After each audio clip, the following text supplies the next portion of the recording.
এরে নবীর উম্মতের দল, নবী বলেন এই কবরের আযাব এমন ভাবে শুরু হয়ে যাবে, মানুষ আর জিন ছাড়া সব মাখলুকতেরা দেখবে। যে কারণে দেখা যায় অনেক কবরের পাশে কুকুরেরা ঘেউ ঘেউ ঘেউ ঘেউ করে কান্না করে, গরু রশি সিরিয়া পালায় যায়, কারণ ওরা কবরের আযাব নিজের চোখে দেখতে পায়। আল্লাহর নবী বলেন আমি একদিন জান্নাতুল বাকির মধ্যে হাঁটতেছি আর দোয়া করতেছি, হঠাৎ করে গিয়া দেখি একটা কবরের মধ্যে আল্লাহ দেখায় দিলেন আযাব চলতেছে একটা যুবকের কবরে। আমি এই যুবকের কেন আযাব হয় আল্লাহর থেকে জানতে চাইলাম। আল্লাহ বললেন ও মায়ের সাথে বেয়াদবি করেছে। আমি নবী ঠিকানা নিয়ে আল্লাহর থেকে ওই যুবকের মা বেঁচে আছে কিনা সাহাবায়ে কেরাম দিয়ে খবর নিলাম। খবর নিয়ে দেখলাম তার মা এখনো বেঁচে আছে। আমি নবী ডাকিয়া পাঠাইলাম, ওই মহিলা খবর দিল আমি যাব না। আমি বললাম বলে দাও তার সন্তানের কবরে আযাব হয় যেন মাফ করে দেয়। ওই মা বলে না না, আমার সন্তানের আমি কখনো মাফ করব না। রহমাতুল লিল আলামিন তাকে ডাকিয়া আনলেন, এরপরে বললেন তোমার সন্তানের কবরে আযাব হয় মাফ করে দাও। বলে না আমি মাফ করব না। নবীজি বললেন তো আগুনে জ্বলবে, তুমি কি মেনে নাও? বলে হ্যাঁ, আমার কোনো আফসোস নাই। কারণটা কি? বলে আমার সন্তান একদিন ঝগড়া করে বউয়ের সাথে তর্কর কারণে বউয়ের মায়ায় পড়ে আমি মায়ের সাথে এমন তর্ক জড়ায় দিল, একটা ইটা নিয়ে আমার মাথার উপরে আঘাত করলো, আমি জমিনের মধ্যে পড়ে গেলাম, আমার মাথার রক্ত বের হয়ে জমিন লাল হয়ে গেল, আমি এমন কান্নায় দুর্বল হয়ে গেলাম, আমার এই কষ্ট জীবনে আর অন্তর থেকে মুছবে না। আমার সন্তানের কোনো ক্ষতি হোক এটাও আমার জানারও দরকার নাই। নবী তো রহমাতুল লিল আলামিন। আল্লাহর নবী বলেন সাহাবাদেরকে তাড়াতাড়ি কেরোসিন আর লাকড়িয়ানো আগুন জ্বালাইয়া উপরে উঠাইয়া সন্তানের জ্বালায় দিব। নবী যখন আগুন জ্বালায়, নবী তাকায় দেখে মহিলার চোখ থেকে পানিগুলো বের হয়ে গেল। ডাক দিয়ে কয় ও নবী, আমার সন্তানের এই আগুনে জ্বালাইবেন না। আমার সন্তান হাজারো যদি অন্যায় করে, আমি নিজের চোখে তাকাইয়া সন্তানের কষ্ট সহ্য করতে পারবো না। এর নবীর উম্মতের দল, আল্লাহর নবী বলেন আল কবরু রাউযাতুম মির রিয়াজিল জান্নাহ আও হুফরাতুম মিন হুফারিন নার। এর নবীর উম্মতের দল, আল্লাহর মুহাব্বত নিয়ে তওবা করে নাও। আল্লাহ তাআলা বলেন কত বড় বড় বেঈমানকেও তো আমি আল্লাহ ক্ষমা করে মাফ করে দিয়েছি। তোমরা অন্যায় যদি করিয়া থাকো, চোখের পানি ছেড়ে কান্না করো, তওবা করো। আল্লাহর নবী বলেন গাভীর ওলান থেকে দুধ বের করে ভেতরে যেমন ঢুকানো আর সম্ভব না, যারা আল্লাহর মহাব্বতে তওবার নিয়তে গুনার ভয়ে চোখের পানি ছেড়ে কানবে, ওই বান্দাকে আর জাহান্নামে দেওয়াও সম্ভব হবে না। অতএব আল্লাহর কাছে তওবা করো। হে মালিক, এই ময়দানে কেউ আমাকে চিনে না, জানে না আমি কার সন্তান, কার ভাই। ও আল্লাহ, তুমি তো জানো এই ময়দানের মধ্যে আমার মতো গুনাহগার মনে হয় আর কেউ নাই। গুনার কারণে দেখি আমার হাত না পাক, আমার জিহ্বা না পাক, আমার অন্তর না পাক। ও আল্লাহ, এই অন্যায়গুলো যদি আমার কেউ সামনে করতো, আমি তাকে লাথি মেরে তাড়ায় দিতাম। ও দয়ার মালিক, এত বড় বড় গুনাহ করার পরে তুমি একবারও রাগ করে পানি বন্ধ করো নাই, বাতাস বন্ধ করো নাই। ও আল্লাহ, তুমি সূর্যের আলো বন্ধ করো নাই। আজকে ময়দানে হাজির হয়ে গেলাম তওবার জন্য। কতবার আজান শুনলাম, মসজিদে গিয়ে নামাজ আদায় করলাম না, ঘাট তারামি করে চলে গেলাম। কত আলেম কত বুঝাইলো, তাদের সাথে আমি উল্টা পাল্টা ব্যবহার করলাম। ও আল্লাহ, আজকে তওবা করতেছি, জীবন চলে গেল, গুনাহের কাছেও যাব না, নামাজ ছাড়ব না, মা বাবাকে কষ্ট দিব না। এরে যুবক, আল্লাহর গোলাম, তোমার মতো যুবক আজকে তাকায় দেখো, অধিকাংশ ক্ষেত্রে যুবকের চতুর্দিকে লাশ আর লাশ, মরণের কবর। আবার তাকায় দেখো তোমার মতো যুবক স্কুল কলেজে লেখাপড়া করে, নামাজের সময় এক ওয়াক্ত নামাজ বাদ দেয় না। তোমার মতো যুবক কোটি টাকার ব্যবসা করে, এক টাকাও হারাম খায় না। তোমার মতো যুবক ড্রাইভারি করে, কৃষি কাজ করে, শ্রমিকের কাজ করে, নামাজ বাদ দেয় না। তোমার মতো যুবকরা আর্মি, পুলিশ, বিডিআরের চাকরি করে, একটু নামাজ বাদ দেয় না। তুমি কেন পারবা না রে ভাই? ভাই, আল্লাহর দরবারে তওবা করে নাও, একটু কষ্ট করে নামাজ চালু করো, দেখবা এক সপ্তাহ পরে নামাজ না পড়লে মনটা খারাপ লাগবে। অভ্যাস করে নাও, না পারলে বারবার আল্লাহর কাছে তৌফিক চাও। আর কোনো ভালো আল্লাহওয়ালা যদি পাও, যাদের দোয়া কবুল হওয়ার মতো দিল সাক্ষী দেয়, এমন আল্লাহওয়ালার থেকে একটু দোয়া নিওয়ার বলিও, হুজুর আমার জন্য দোয়া করবেন, আমি যেন 5 ওয়াক্ত নামাজ পড়তে পারি ঠিক মতো। মনটা চায় পড়তে, কিন্তু মাঝে মাঝে যাই, মাঝে মাঝে যাইতে পারি না। এরে আল্লাহর বান্দা, সব লাইনে তোমার মতো নামাজি বান্দা থাকলে তুমি কেন পারবা না? আল্লাহর কাছে তৌফিক চাও, তওবা করো, আল্লাহ আর গুনাহের কাছেও যাব না, আর নামাজ ছাড়বো না, দেশ ও জাতির বিরুদ্ধে কোনো ষড়যন্ত্র করব না, আলেম ওলামাদের সাথে বেয়াদবিমূলক কোনো আচরণ করব না, বিরোধিতা করব না, গীবত শিকায়াত করব না। তওবা করার যদি খাস নিয়ত থাকে, মুনাফিকি যদি না থাকে, খাঁটি তওবার নিয়তে দুটো হাত আল্লাহকে দেখায়া দাও। আয় আল্লাহ সবার হাত কবুল করে নেন, আয় আল্লাহ আমাদের তওবা কবুল করে নেন, তওবার উপরে মজবুত হয়ে চলার তৌফিক দান করেন। আয় আল্লাহ গুনাহের প্রতি ঘৃণা জমায়ে দেন, নবীর তরিকা মতে চলার তৌফিক দান করেন, আমিন। জিন শয়তান হলো প্রকাশ্য, মানুষ হলো গোপন। বলেন গোপন দুশ্মন বড় নাকি প্রকাশ্য দুশ্মন বড়? এখানে ইখতিলাফ হয়ে গেছে। কেউ বলে প্রকাশ্যটা বড়, কেউ বলে গোপন দুশ্মন বড়। গবেষণা নাই তো, ফিকির নাই, মুখে যা আসলো বলে দিলাম। প্রকাশ্য দুশ্মন থেকে গোপন দুশ্মন চূড়ান্ত খারাপ। গোপন দুশ্মন কারা? মানুষ। প্রকাশ্য দুশ্মন তো শয়তান। আল্লাহ নিজেই বলেছেন, ইন্নাহু লাকুম আদুউম মুবিন। কেমন দুর্বল শয়তান! আজান দিলে পালায় যায়, জিকিরের আওয়াজ শুনলে পালায় যায়, কোরআন তেলাওয়াতের আওয়াজ শুনলে পালায় যায়। মানুষ শয়তান এত খারাপ, আজানেও পালায় না, জিকিরেও পালায় না, তেলাওয়াতেও পালায় না। এদেরকে তাড়ানোর জন্যই লাগবে ইখলাস ওয়ালা পেতের বাড়ি। এদের জন্য মুজাহাদা করতে হবে।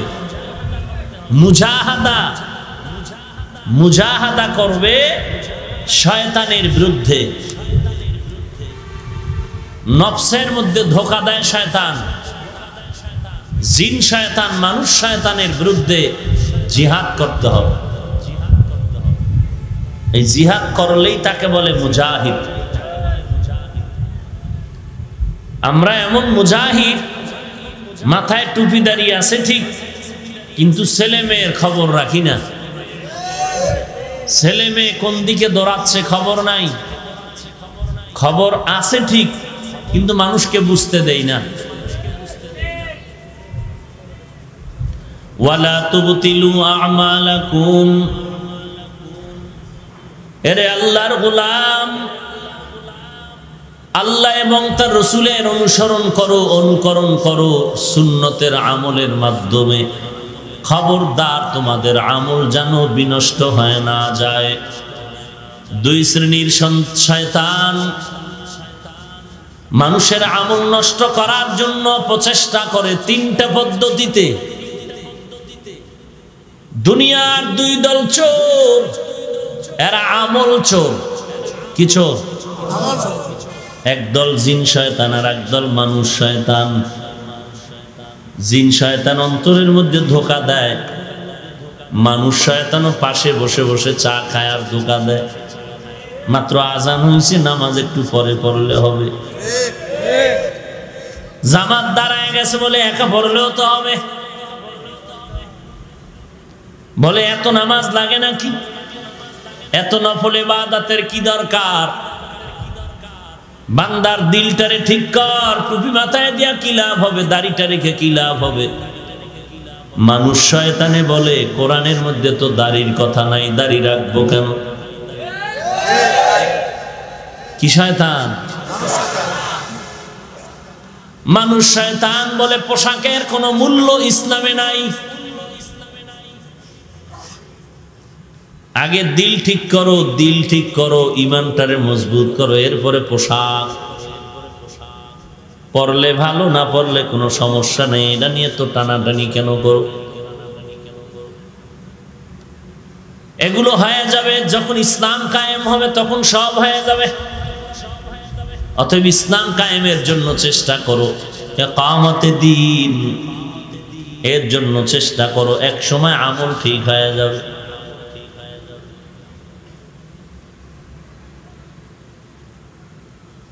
মুসলমান যারা আল্লাহর খাঁটি গোলাম, তাদের মাকসাদ হলো দ্বীন, আল্লাহর দ্বীন আল্লাহর জমিনে বাস্তবায়ন করা। এটা হলো মাকসাদ। এটা কি মাকসাদ? যদি ক্ষমতার চেয়ার পেয়ে বসি, এটা হলো ওয়াসাইল, মাধ্যম। মাধ্যম হলো দাওয়াত। অথবা কেউ যদি খেলাফতের চিন্তা করে, খেলাফত এটা মাকসাদ না, এটা ওয়াসাইল, মাধ্যম। কিন্তু দুনিয়ার কিছু স্বার্থান্বেষী মানুষ মাধ্যমকে বানাইছে মাকসাদ, মাকসাদকে বানাইছে ওয়াসাইল। কি? দ্বীন ইসলাম বাস্তব জীবনে কায়েম করা মাকসাদ, উদ্দেশ্য। মাধ্যম হতে পারে দাওয়াত, মাধ্যম হতে পারে খেলাফত। কেউ বলে না আমাদের খেলাফত উদ্দেশ্য, ক্ষমতা আমাদের উদ্দেশ্য। ধর্ম হলো মাধ্যম। ধর্মের ব্যানার লাগায় ক্ষমতায় যাব, এরপরে ধর্ম কায়েম করব। ক্ষমতা আমাদের আসল, ধর্ম পরে, আগে ক্ষমতায় যেয়ে নেই। এটা দুনিয়াদার শয়তানের স্লোগান, ইসলামের স্লোগান না। ইসলামের স্লোগান ক্ষমতায় খেলাফত পাই আর না পাই, হুশ আছে এখন থেকে আমল শুরু। কি? ওখানে যেতে পারি না পারি ওটা আল্লাহর হাতে। পাইলে আলহামদুলিল্লাহ, না পাইলেও আলহামদুলিল্লাহ। আমার কাজ হলো দ্বীন বাস্তবায়ন করা। আগে আমার মধ্যে পরিবার, কু আনফুসাকুম ওয়া আহলিকুম নারা আলা কুল্লুকুম রাঈন ওয়া কুল্লুকুম মাসউলুন আন রাইয়াতিহি।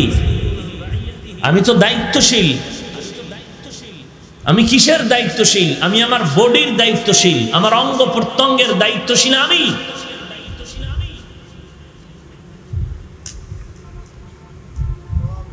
নিজে আগে বাঁচতে হবে জাহান্নাম থেকে, এরপরে আহাল, এরপরে উম্মত।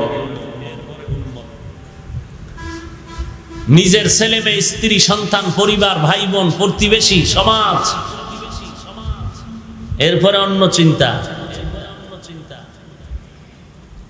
নিজেই জাহান্নাম থেকে বাঁচতে পারলাম না, অন্যকে বাঁচাবার ফিকির করাও তো বোকামি।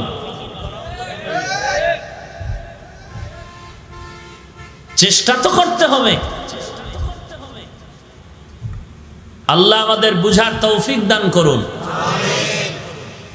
দুই দল চোর মুসলমান ইমানদারের আমল নষ্ট করবে তিন পদ্ধতিতে। কয় পদ্ধতিতে? তিনটা পদ্ধতিতে আমল দুর্বল হয়ে যায়, নষ্ট হয়ে যায়। এই দুই দল আমল চোর, ইমান চোরেরা মানুষের ইমান আমল নষ্ট করে তিনটা অপরাধের মাধ্যমে। এক নাম্বার অপরাধের নাম শিরক। ইন্নাল্লাহা লা ইয়াগফিরু আন ইউশরাকা বিহি ওয়া ইয়াগফিরু মা দুনা যালিকা লিমান ইয়াশা ওয়া মান ইউশরিক বিল্লাহ ফাকাদ ইফতারা ইসমান আযীমা ওয়া মান ইউশরিক বিল্লাহ ফাকাদ দাল্লা দালালাম বাঈদা ومن يشرك بالله فقد حرم الله عليه الجنة। আল্লাহ তাআলা বলেন আমি সব গুনাহ ক্ষমা করব, শিরকের গুনাহ ক্ষমা করব না। বরং যারা শিরিক করবে তারা মুশরিক। মুশরিকদের জন্য জান্নাত হারাম। লোকমানে হাকিম তার সন্তানকে বলেন, ইয়া বুনাইয়া লা তুশরিক বিল্লাহ ইন্নাশ শিরকা লাযুলমুন আযীম।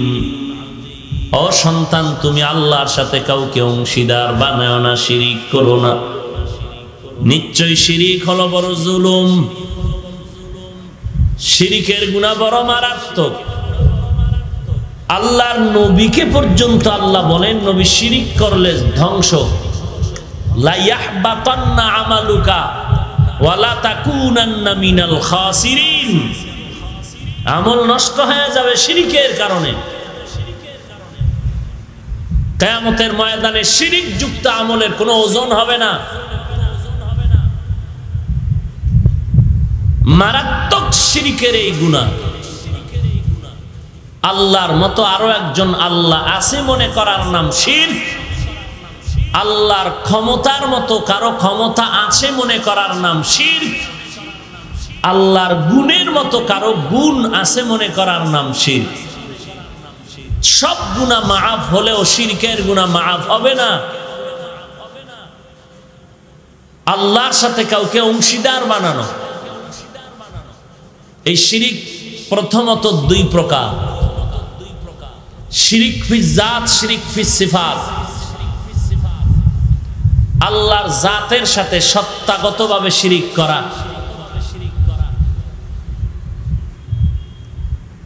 যেমন আমার সন্তান আমার থেকে তৈরি, আমার জাত। আল্লাহর জাতের সাথে কাউকে অংশীদার বানানো, এটা শিরিক ফি জাত। আল্লাহর গুণের সাথে কাউকে অংশীদার বানানো শিরিক ফি সিফাত। এটাকেই ভিন্ন শব্দে বলে শিরকে আকবার, শিরকে আসগর। ভিন্ন শব্দে বলে শিরকে জলি, শিরকে খফি। টোটাল শিরিক 5 প্রকার। শিরিক ফিল কুদরত, শিরিক ফিল ইলম, শিরিক ফিল হুকুম, শিরিক ফিস সামঈ ওয়াল বাসার, শিরিক ফিল ইবাদাত। এই উঠা বসা করেন কেন আপনারা? কি সমস্যা? কি বৃষ্টি হয়? মোনাজাত দিয়ে দিব? এই এই ব্যারাম কেন? হ্যাঁ, খারাপ লাগে না? হেদায়েত বড় কঠিন জিনিস। ভালো হইতে বহু সময় লাগে, কপাল ফুরতে 1 সেকেন্ড লাগে না।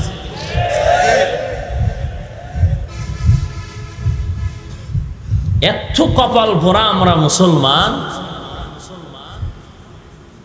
ব্যক্তি আর দলের এত পাকা গোলাম হয়ে গেছি যে কোরআন হাতে ধইরা কসম কইরা বুঝাইল ব্যক্তি আর দলের বিরুদ্ধে চলে গেলে সহ্য করতে পারে না।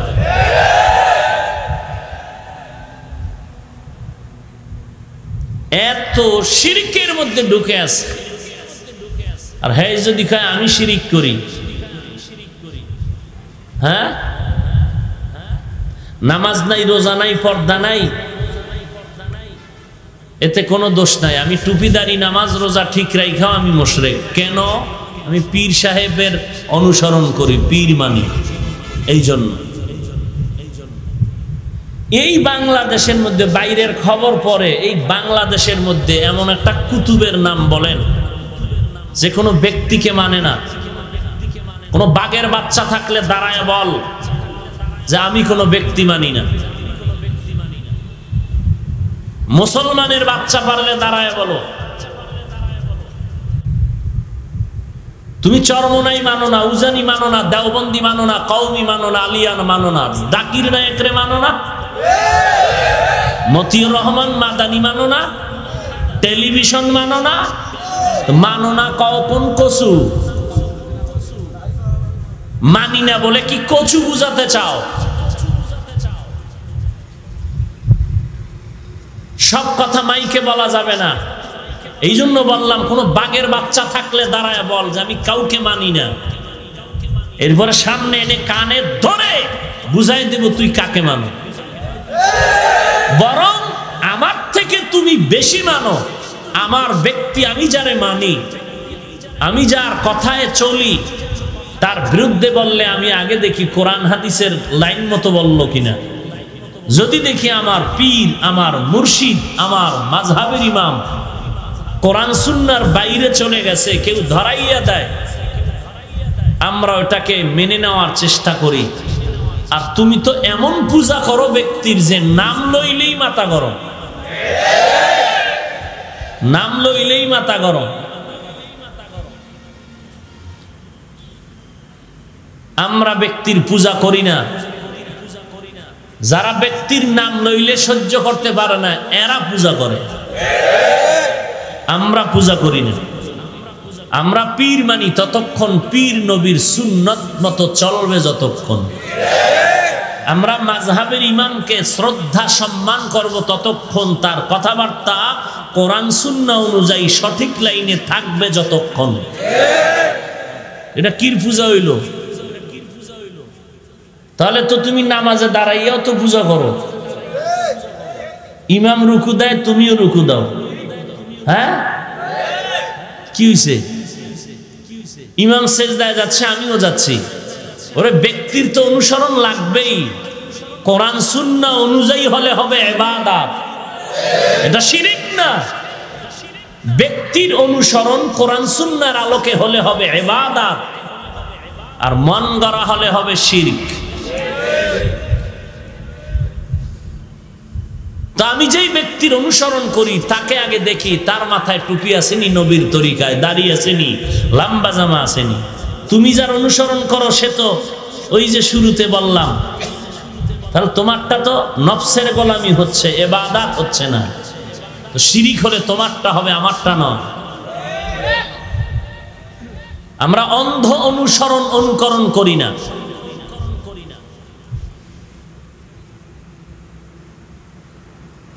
কালিমাতু হাক্কিন ইনদা সুলতানিন জায়ের, হক কথার পরিচয় হলো জালেমের সামনে দাঁড়ায় সত্য আওয়াজ দেওয়া। মাঠে ময়দানে মাইক পাইয়া, খোলা মাঠে গোল দিয়া চরমনাই দেওবন্দি তাবলীগ কওমীদেরকে বহু কিছু বলা যায়। জুমার মসজিদে দাঁড়াইয়া পারলে সুদের বিরুদ্ধে বলো না, ঘুষের বিরুদ্ধে বলো না, ইসলামের লাইন মতো কোরআন হাতে নিয়ে বলো না। 18 বছরের আগে বিয়ে দেওয়া যাবে না, এটা কোরআন বিরোধী, পারলে জুমার মসজিদে বলো না। সুদখোর ঘুষখোর এরা আল্লাহর লাইনে নাই, এদের বাড়ি দাওয়াত খাওয়া যাবে না, বলো না। কয়দিন জুমার ইমামতি টিকে দেখি না তোমার, বাহাদুরি করো, মাঠে নেই না, আসল জায়গায় খবর নাই, খালি চরমনাই দেখো, উজানি দেখো, তাবলীগ দেখো, কওমি দেখো, দেওবন্দি দেখো। কে দেশে আর ভণ্ড পীর নাই? তেডির নাম লয়ে কিছু বলো না কেন? ফিডার ডরে? ব্যক্তির পূজা আমরা করি, আমরা ব্যক্তির গোলাম নয়, আমরা আল্লাহর গোলাম, আমরা আল্লাহর গোলাম। ব্যক্তিকে মানি ইবাদত হিসাবে। আমি কোরআন বুঝি না, যে বুঝে তার থেকে আমার বুঝতে হবে না? আমি হাদিস জানি না, যে জানে তার থেকে জানতে হবে না? তাহলে একজন ব্যক্তির থেকে জানাটা কি অপরাধ?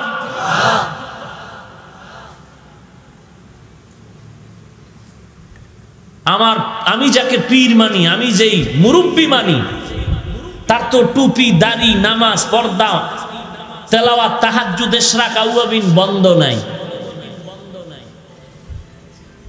আর তুমি যাকে মানো তার তো উপরের দিক থেকে ইসলামের সাইনবোর্ডটাই নাই। আমি ব্যক্তির পূজা করি না। ওয়ালা তুবতিলু আমালাকুম।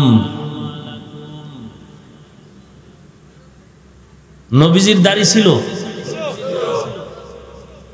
সন্দেহ আছে? হ্যাঁ, নবীজি টুপি পরছেন মদিনায় যাওয়ার পর? হ্যাঁ, নবীজি নামাজ পড়ছেন কি মদিনায় যাওয়ার পর? নবী পর্দা করছেন? কথা বলেন না কেন? নবীজি শার্ট প্যান্ট টাই পরছেন না?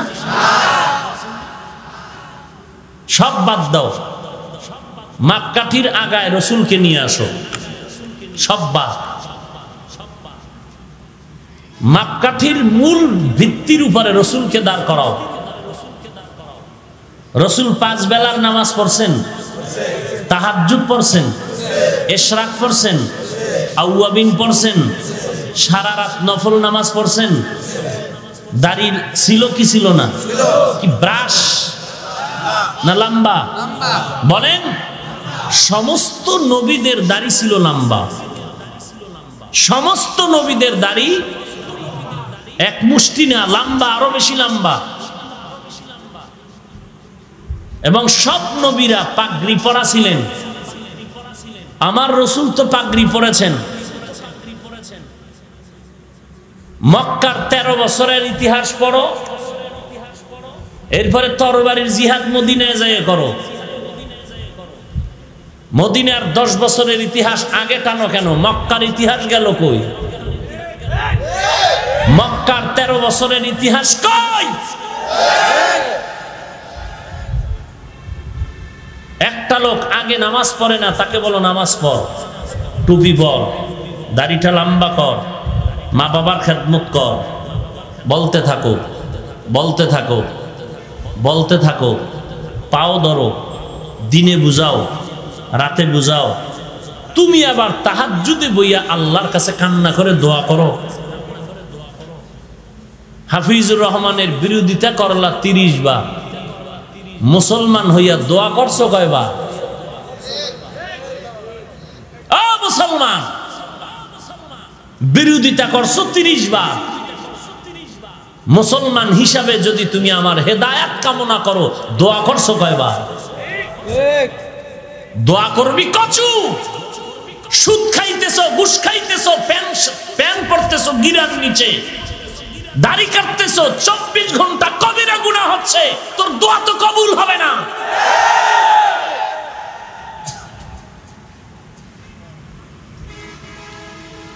গালি দেওয়া সহজ, ভালো ব্যবহার করা বড় কঠিন। গালি দিয়েছো 13 বার, দোয়া করছো কয়বার নবীর উম্মত হিসাবে? নবীকে ইহুদি গালি দেয়, আবু বকরের মেজাজ গরম, নবীজি মুস্কি মুস্কি হাসেন। আবু বকরকে ইশারা দিলেন চুপ। কতক্ষণ আর চুপ থাকা যায়? ইহুদির গালির পাওয়ার বাইরে গেছে। আবু বকর নিজেকে কন্ট্রোল করতে না পেরে জবাব দেওয়া শুরু করলেন। নবীজি বেজার হয়ে গেল। আবু বকর জিজ্ঞাসা করলেন, নবীজি আমি চুপ ছিলাম, আপনি চুপ, তখন হাসলেন, আমি জবাব দিতেছিলাম ইহুদির গালির, আপনি তখন মন বেজার করলেন কেন? নবীজি বললেন, যতক্ষণ আমি চুপ ছিলাম ততক্ষণ আল্লাহ তাআলা ফিরিস্তার মাধ্যমে জবাব দেওয়াইছিল। যখনই তোমার হাতে তুমি নিয়ে নিছো, রহমতের ফিরিস্তা রাগ করে চলে গেছে, আমার মন বেজার হয়ে গেছে। তো তুমি নিজ হাতে নেও কেন? আল্লাহর হাতে ছেড়ে দাও।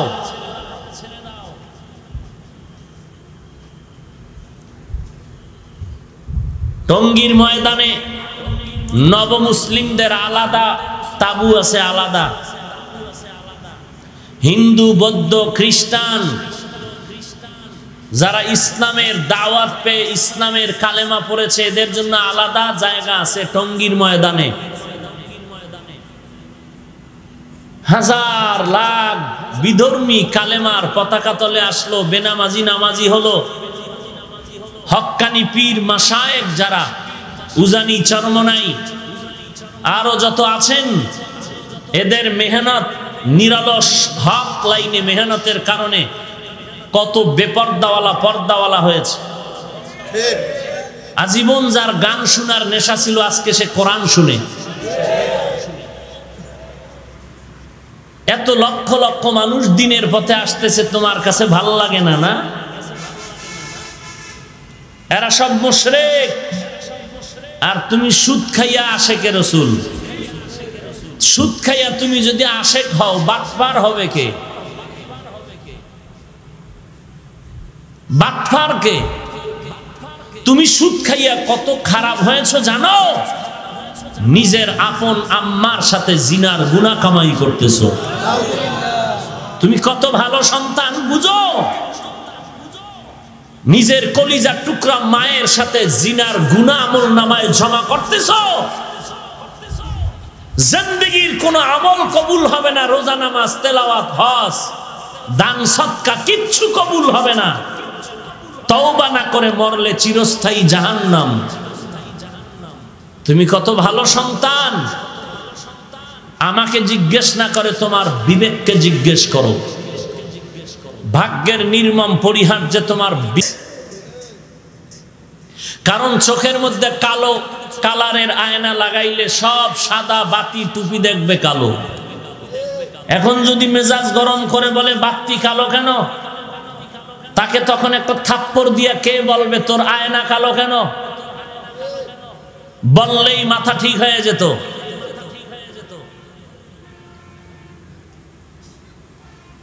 আজকে রসুলের আদর্শের কারণে এই ময়দান কায়েম। অন্য কোন পথ নাই। এতগুলো লোক এত টাইম নিঃস্বার্থে বসায় রাখা অন্য কোন সিস্টেমে হবে না, একমাত্র ইসলামে হবে। কি এমপি আর মন্ত্রী, গরিবের বাচ্চা ইমামতির মুসাল্লায় দাঁড়াইয়া যা করতেছে, মন্ত্রী তার কমন মানতেছে। কমান মেনে মেনে রুকু দেয়, সিজদা দেয়, বলে না এই বেটা আমি এমপি মন্ত্রী, কত পুলিশ আমাকে স্যালুট দেয়, তোর মতো গরিবের কথায় কি আমি উঠবো আর বসবো? বলে এটা দুনিয়ার কেউ না পারলেও ইসলাম পারে। এর নাম ইসলাম। ভ্রাতৃত্ব বন্ধনের ধর্মের নাম ইসলাম। সংঘাত আর উশৃঙ্খলতা সৃষ্টি করার নাম নয়। তিনটা অপরাধের কারণে মানুষের আমল নষ্ট হয়। এক নাম্বার শিরকের গুনাহ। এই শিরিক 5 প্রকার। এক নাম্বার শিরিক ফিল কুদরত, আল্লাহর কুদরতি ক্ষমতার মাঝে কাউকে অংশীদার বানানো শিরিক। সন্তান দেওয়ার কুদরতের ক্ষমতা কার? লিল্লাহি মুলকুস সামাওয়াতি ওয়াল আরদ ইয়াখলুকু মা ইয়াশা ইয়াহাবু লিমান ইয়াশাউ ইনাসান ওয়া ইয়াহাবু লিমান ইয়াশাউ যুকুর আও ইউযাওবিজুহুম যুকরানান ওয়া ইনাসা ওয়া ইয়াজআলু মান ইয়াশাউ আকিমা ইন্নাহু আলিমুন কাদির।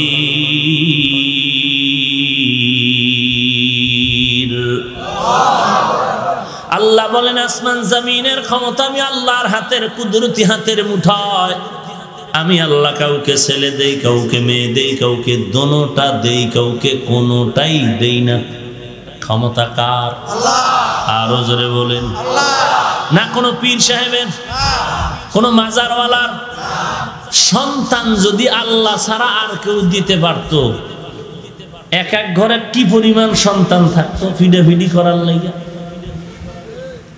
সব বাপ মায় চিন্তা করত পিডাইয়া সাইজ করবো, সন্তান লাইন মতো লাগাও।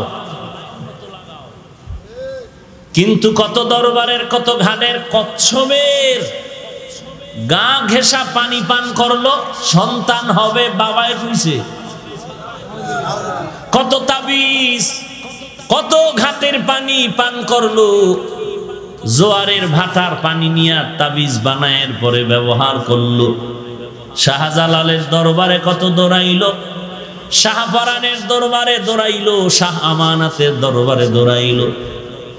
এরে আল্লাহর বান্দা, সন্তান দেওয়ার ক্ষমতা দুনিয়ার কারো নাই।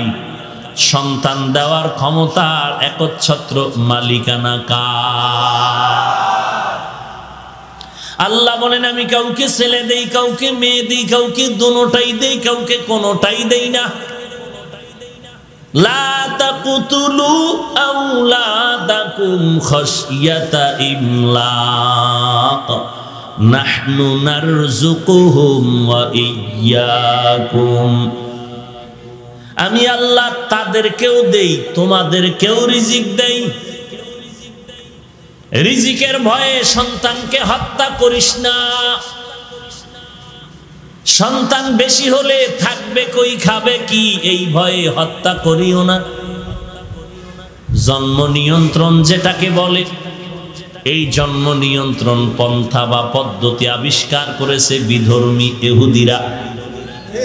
আশ্চর্যের খবর, শিক্ষিত মুসলমান পায়ে হাত রেখে বলি, রাগ করো না, একটু খোঁজ খবর নিয়ে দেখো, আজও পর্যন্ত দুনিয়ার কোনো ইহুদি বেঈমানেরা এই জন্ম নিয়ন্ত্রণের পদ্ধতি ব্যবহার করে না। সব নিজেরা আবিষ্কার করে সারা দুনিয়ার মুসলমান দেশের মধ্যে ফ্রি টাকায় বিক্রি করে, পদ্ধতিগুলো সাপ্লাই করে। কারণটা কি? কারণ হলো ওরা চায় মুসলমানের সন্তান কমে যাক, নিজেরা বাহাদুরি করতে পারবে। মুসলমানের স্লোগান শিখে দুটো ছেলে হোক মেয়ে হোক, দুটোর বেশি নয়, একটা হলে ভালো হয়, না হইলে আরো ভালো। কিন্তু ইহুদি বেঈমানের ঘরে খবর নাও, প্রত্যেকের ঘরে সন্তান এক, 4, 5, 7টা, 8টা, 10, 12, 17, 70টা পর্যন্ত পত্রিকা আসছে। এক বেঈমানের বাড়ি পাবা না সন্তান অল্প। রবীন্দ্রনাথ ঠাকুরের সন্তান অনেক। এরকম একটা একটা গণনা করে দেখো, সব বিধর্মীদের ঘরে সন্তান বেশি। তাহলে ওরা জন্ম নিয়ন্ত্রণের পদ্ধতি আবিষ্কার করে, ওরা কেউ ব্যবহার করে না, সব মুসলমানের বিনা টাকায় বিলাইয়া দেয়। মুসলমান টের পায় না, না যাই না, না শুই না, উল্টা কোরআনওয়ালাদের গালি দেয়। আচ্ছা, সব কথা বাদ, ধরে নিলাম একেবারে ইহুদির কথাই চিরসত্য, ওরাও খায় আপনারাও খান। বলেন তো, এই জন্ম নিয়ন্ত্রণের ট্যাবলেট ব্যবহার করার পরে 10 বছর আগে বাংলাদেশে জনসংখ্যা যত ছিল, বর্তমানে কত পার্সেন্ট কমছে? হ্যাঁ, তো ট্যাবলেট গেল কই?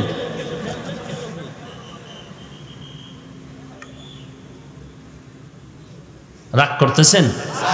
বাস্তব কথা বলতেছে। আপনাদের জন্ম নিয়ন্ত্রণের ট্যাবলেট কই? এত সন্তান বাড়লো, সেই 10 বছরের তুলনায় অর্ধেক বেড়ে গেল। কোথায়? 8 কোটি আর 7 কোটি আর 10 কোটি, এখন 16 কোটি। হ্যাঁ ভাইরা আমার, তো লোক কমলো না বাড়লো? কথা বলেন না কেন? 10 সন্তানের মা বাবা ধনী নাই, 2 সন্তানের মা বাপ গরিব নাই। সন্তান বেশি কম সংখ্যা দিয়ে রিজিকের বন্টন হয় না। এগুলো সব কিছুর কুদরতি ক্ষমতা আল্লাহর হাতে। এজন্য 10 সন্তানের মা বাবাও না খাইয়া কেউ মরে নাই, বরং বড় আরামে আছে। 10 সন্তান, বাবা আরামে খায়, মা আরামে খায়। 10 ভাই 10 জায়গায় চাকরি করে, ব্যবসা করে, কৃষি কাজ করে, কত আরামে। এরকম আরামের সংসার আর কোথাও পাওয়া যায় না। আবার অপর দিয়ে তাকায় দেখো, যারা ছেলে মেয়ে দুটোর বেশি নয়, একটা হলে ভালো হয়, যথেষ্ট স্লোগান দিয়ে বসে আছে, এদের কপাল বড় খারাপ। একদল ক্ষমতায় আসছে, ওই লোকটা অন্য দল করত, এখন চাকরি শেষ। গেল কই যথেষ্ট? কান্না ছাড়া উপায় নাই এখন। আগে এত বছর মসজিদে তেমন দেখা যাইতো না, এখন তাকবীরুল্লাহ ছুটে না। কি ব্যাপার? বলে ঘরে চাল ভাত নাই। খোদার সাথে কান্না ছাড়া কোনো উপায় নাই, চাকরিও নষ্ট, বেতন নাই। আল্লাহ বলেন, রিজিকের ভয়ে সন্তানরে হত্যা করো না।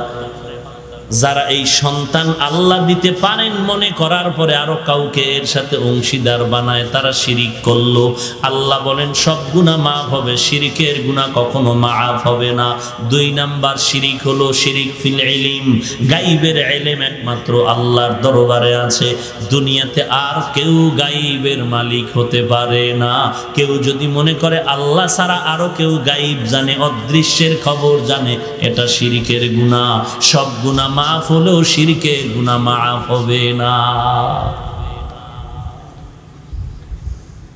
বলে বুঝি না, আমগো পিসা বুঝুরে দিয়ে আমগো মনের খবর কয়া দেয়। কেমনে কয় জানি না, ভেবে নিলাম সে তো গায়েব জানে। নবীজির কাছে জিবরাইল আমিন প্রশ্ন করলেন কিয়ামত কবে হবে? নবী বললেন আমি জানি না, প্রশ্নকারীর থেকে বেশি জানি না। জিবরাইল আমিন বললেন তো কিয়ামতের কিছু নিদর্শন বলেন। নবী কিয়ামতের নিদর্শন বললেন। গাইবের মালিক যদি আমার নবী হইতেন, নবী জানতেন কিয়ামত কবে হবে। নবীর থেকে একটা বর্ণনাও নাই যে কিয়ামত কবে হবে। কিয়ামতের নিদর্শনের কথা আছে। আমার নবী বুঝায় গেলেন দুনিয়াতে গাইবের মালিক একমাত্র আল্লাহ ছাড়া আর কেউ গাইব জানে না। জানে? 3 নাম্বার শিরিক ফিল হুকুম। আলা লাহুল খালক ওয়াল আমর। সৃষ্টি যার, হুকুম চলবে তার। আল্লাহর আদেশ মান্য করো বান্দা, এটাই হলো প্রাধান্য। আল্লাহর হুকুমের থেকে আরো কারো হুকুমকে প্রাধান্য দেওয়ার নাম শিরক। লা তাআতা লিমাখলুকিন ফি মাসিয়াতিল খালিক। আল্লাহকে বেজার করে, আল্লাহর কথা অমান্য করে অন্য কারো আদেশ নিষেধ মেনে নেওয়া হারাম। এটাকে বলে শিরিক ফিল হুকুম। আল্লাহর হুকুমের থেকে অন্য কারো হুকুমকে প্রাধান্য দেওয়া শিরিক। পীর সাহেবের হুকুম মানবো, আল্লাহরটা মানি না মানি জানি না, জাহান্নামে গেলে যাব। এরকম বহু আশেকে রাসূল এই জমিনে আছে। ভাইরা আমার, 4 নাম্বার শিরিক ফিস সামঈ ওয়াল বাসারি। সবকিছু দেখেন, সবকিছু শুনেন একমাত্র কে? আল্লাহ। আপনি দিলে দিলে কি ভাবতেছেন কে জানেন? কারে মারার জন্য পরিকল্পনা করতেছেন কে জানেন? একমাত্র আল্লাহ, আর কেউ এর সাথে অংশীদার নাই। মনে করলেই শিরিক। সব গুনাহ মাফ হলেও শিরকের গুনাহ মাফ হবে না। 5 নাম্বার শিরিক ফিল ইবাদাত। আল্লাহ ছাড়া আর কেউ ইবাদতের সিজদা পাবে? বলেন, ইবাদতের সিজদা পাবেন একমাত্র আমার আল্লাহ। আল্লাহ ছাড়া আর কাউকে সিজদা দেওয়া যাবে না। যে কোনো উপায় ঘুরাইয়া ফিরাইয়া যাই করো না কেন, সিজদার মালিক আল্লাহ। অন্য কাউকে সিজদা দেওয়ার নাম হলো শিরকের গুনাহ। সব গুনাহ মাফ হলো, শিরকের গুনাহ মাফ হবে না। যারা আমরা গুনাহ করেই ফেললাম, আমাদের উপায় কি? আল্লাহ তাআলা বলেন উদউনি আস্তাজিব লাকুম। বান্দা ডাক দাও, আমি আল্লাহর কাছে ক্ষমার জন্য ডাক দাও। আমি আল্লাহ তোমার ডাকের জবাব দেওয়ার জন্য তৈয়ার। ওয়া ইযা সাআলাকা ইবাদি আন্নী ফাইন্নী করিব উজিবু দাওয়াতাদ দাঈ ইযা দাআন ফালইস্তাজিবু লি ওয়াল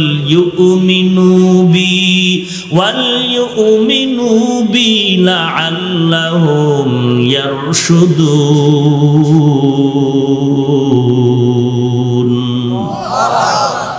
এরে বান্দা, তুই কি প্রশ্ন করবি? তোর কি সওয়াল আছে? চা।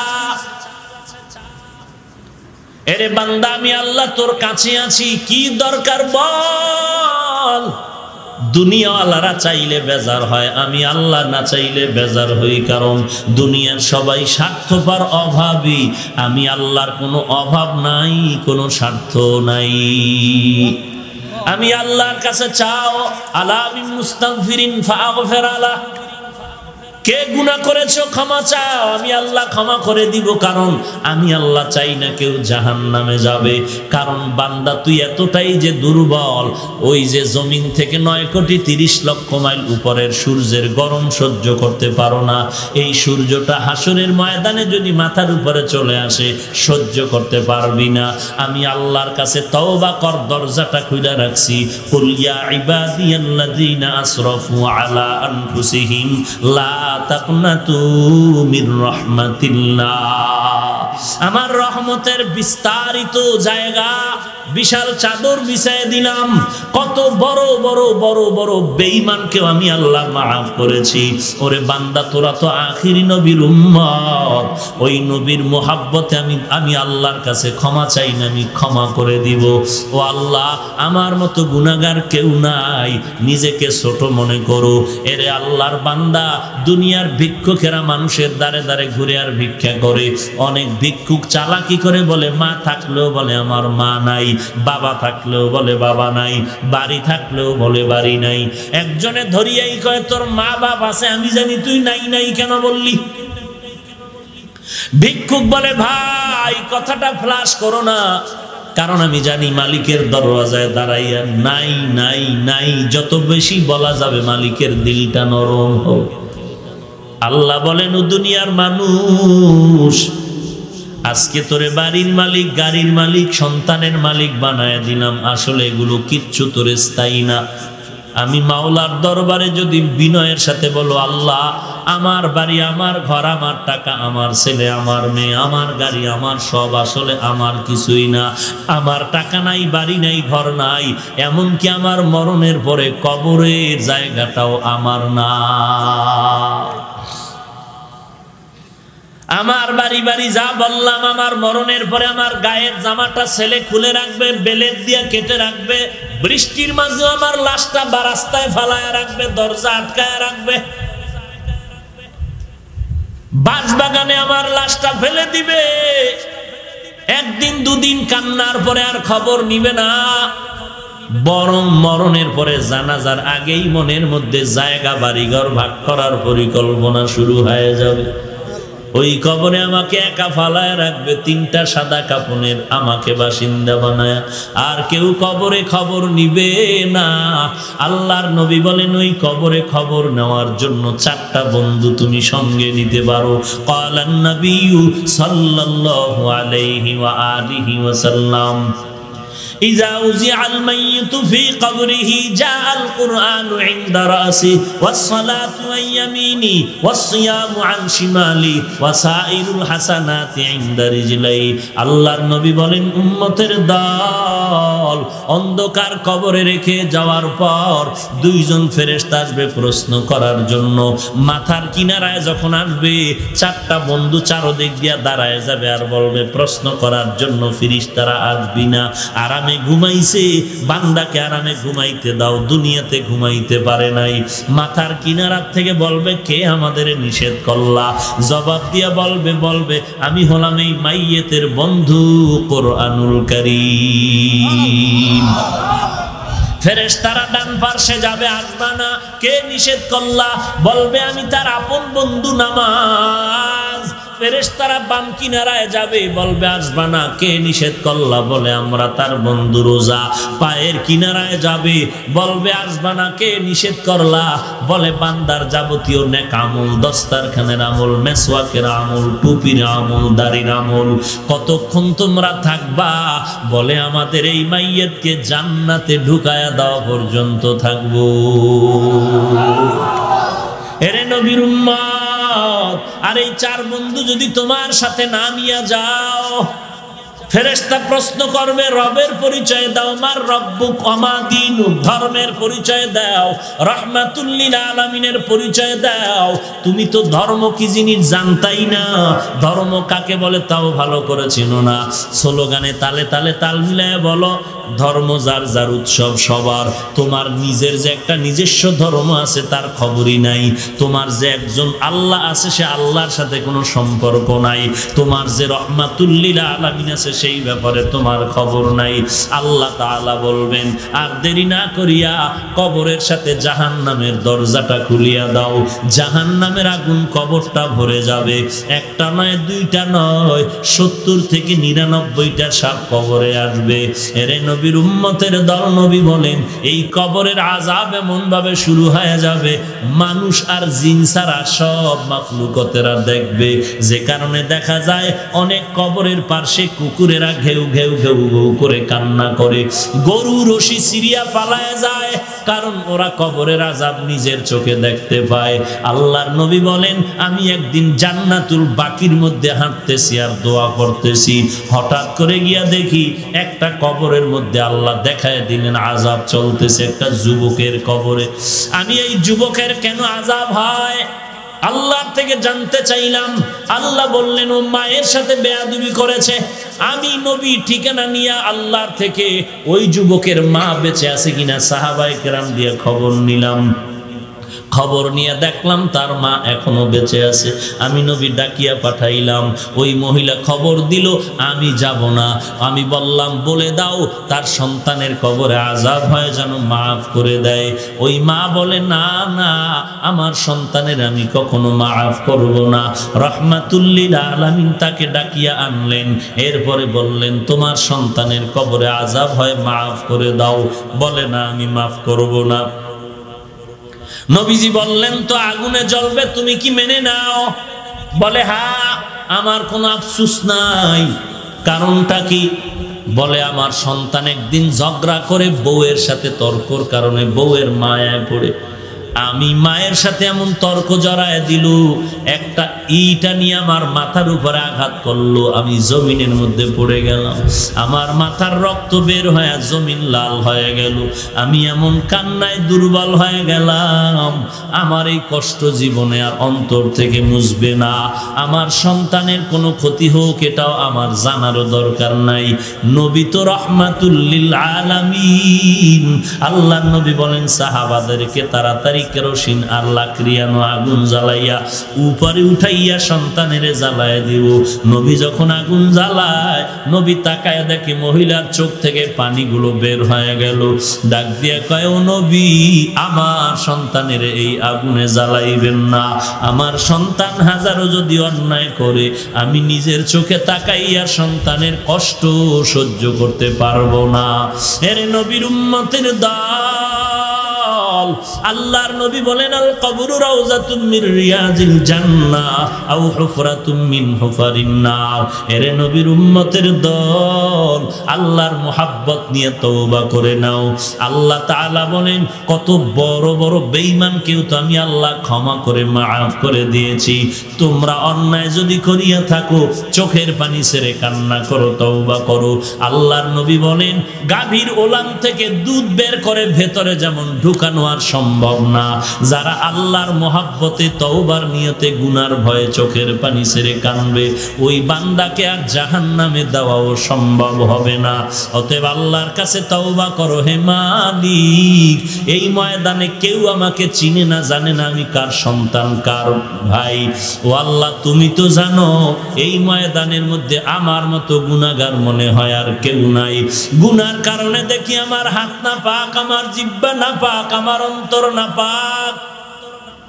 ও আল্লাহ, এই অন্যায়গুলো যদি আমার কেউ সামনে করতো, আমি তাকে লাথি মেরে তাড়ায় দিতাম।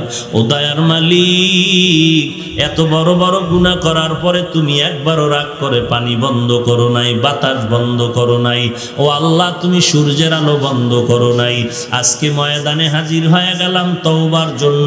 কতবার আজান শুনলাম, মসজিদে গিয়ে নামাজ আদায় করলাম না, ঘাট তারামি করে চলে গেলাম। কত আলেম কত বুঝাইলো, তাদের সাথে আমি উল্টা পাল্টা ব্যবহার করলাম। ও আল্লাহ, আজকে তওবা করতেছি, জীবন চলে গেল, গুনাহের কাছেও যাব না, নামাজ ছাড়ব না, মা বাবাকে কষ্ট দিব না। এরে যুবক, আল্লাহর গোলাম, তোমার মতো যুবক আজকে তাকায় দেখো, অধিকাংশ ক্ষেত্রে যুবকের চতুর্দিকে লাশ আর লাশ, মরণের কবর। আবার তাকায় দেখো, তোমার মতো যুবক স্কুল কলেজে লেখাপড়া করে, নামাজের সময় এক ওয়াক্ত নামাজ বাদ দেয় না। তোমার মতো যুবক কোটি টাকার ব্যবসা করে, এক টাকাও হারাম খায় না। তোমার মতো যুবক ড্রাইভারি করে, কৃষি কাজ করে, শ্রমিকের কাজ করে, নামাজ বাদ দেয় না। তোমার মতো যুবকরা আর্মি, পুলিশ, বিডিআরের চাকরি করে, একটু নামাজ বাদ দেয় না। তুমি কেন পারবা না রে ভাই? আল্লাহর দরবারে তওবা করে নাও। একটু কষ্ট করে নামাজ চালু করো, দেখবা এক সপ্তাহ পরে নামাজ না পড়লে মনটা খারাপ লাগবে। অভ্যাস করে নাও, না পারলে বারবার আল্লাহর কাছে তৌফিক চাও। আর কোনো ভালো আল্লাহওয়ালা যদি পাও, যাদের দোয়া কবুল হওয়ার মতো দিল সাক্ষী দেয়, এমন আল্লাহওয়ালার থেকে একটু দোয়া নিওয়ার বলিও, হুজুর আমার জন্য দোয়া করবেন, আমি যেন 5 ওয়াক্ত নামাজ পড়তে পারি ঠিক মতো। মনটা চায় পড়তে, কিন্তু মাঝে মাঝে যাই, মাঝে মাঝে যাইতে পারি না। এরে আল্লাহর বান্দা, সব লাইনে তোমার মতো নামাজি বান্দা থাকলে তুমি কেন পারবা না? আল্লাহর কাছে তৌফিক চাও, তওবা করো। আল্লাহ আর গুনাহের কাছেও যাব না, আর নামাজ ছাড়ব না, দেশ ও জাতির বিরুদ্ধে কোনো ষড়যন্ত্র করব না, আলেম ওলামাদের সাথে বেয়াদবিমূলক কোনো আচরণ করব না, বিরোধিতা করব না, গীবত শাকায়াত করব না। তওবা করার যদি খাস নিয়ত থাকে, মুনাফিকি যদি না থাকে, খাঁটি তওবার নিয়তে দুটো হাত আল্লাহকে দেখায়া দাও। আয় আল্লাহ সবার হাত কবুল করে নেন। আয় আল্লাহ আমাদের তওবা কবুল করে নেন। তওবার উপরে মজবুত হয়ে চলার তৌফিক দান করেন। আয় আল্লাহ গুনাহের প্রতি ঘৃণা জমায়ে দেন, নবীর তরিকা মতে চলার তৌফিক দান করেন। আমিন। আলহামদুলিল্লাহি রাব্বিল আলামিন। والصلاة والسلام على سيد الأنبياء والمرسلين وعلى آله وأصحابه أجمعين يا أرحم الراحمين يا أرحم الراحمين يا أرحم الراحمين رب ارحمهما كما ربياني صغيرا رب ارحمهما كما ربياني صغيرا। ও দয়ার মালিক, কুদরতের নজর দিয়ে দেখেন ময়দানে কত উলামায়ে কেরাম হাজির। আয় আল্লাহ কত সাদা দাড়িওয়ালা মুরব্বী হাজী সাহেবরা হাজির। আয় আল্লাহ কত চাকরিজীবী, কত ব্যবসায়ীরা আপনার দরওয়াজায় হাত তুলেছেন। কত যুবক, কত ছাত্র ভাই, ছোট ছোট বাচ্চা, মাদ্রাসার ছাত্র, পর্দার আড়ালের কত মা বোনেরা। ও আল্লাহ আমরা সবাই গুনাহগার, জাহান্নামের আসামি। আপনার দরওয়াজায় তওবার নিয়তে হাত তুলে ফেলেছি রে আল্লাহ। দয়ার নজরে আমাদের জীবনের সব গুনাহগুলো মাফ করে দেন। আয় আল্লাহ আজকের মাহফিল কবুল করে নেন। আয় আল্লাহ যারা আয়োজন করেছেন, সহযোগিতা করেছেন, কবুল করে নেন। আয় আল্লাহ নবীজির মোহাব্বতে আমাদের মোনাজাত কবুল করে নেন। মা বোনদের আবেদা পর্দানিশী বানায়া দেন। ছেলে সন্তানগুলো নেককার দিনদার বানায়া দেন। আয় আল্লাহ একজনের আমিন খালি হাতে ফিরাইয়া দিয়েন না। 5 ওয়াক্ত নামাজি বানায়া দেন। নবীর সুন্নতের আমলওয়ালা জিন্দেগি দান করেন আল্লাহ। কোরআন ও হাদিসের ইলমের নূর দিয়া সিনাটা ভরপুর করে দেন। আয় আল্লাহ প্রত্যেকের সিনার মধ্যে হেদায়েতের বাতি জ্বালায়া দেন আল্লাহ। আয় আল্লাহ প্রত্যেকটা মা বাবাকে নেককার সন্তানের মা বাবা হওয়ার তৌফিক দান করেন। সারা দুনিয়ায় শান্তির ব্যবস্থা করে দেন। বাংলাদেশ শান্তির দেশ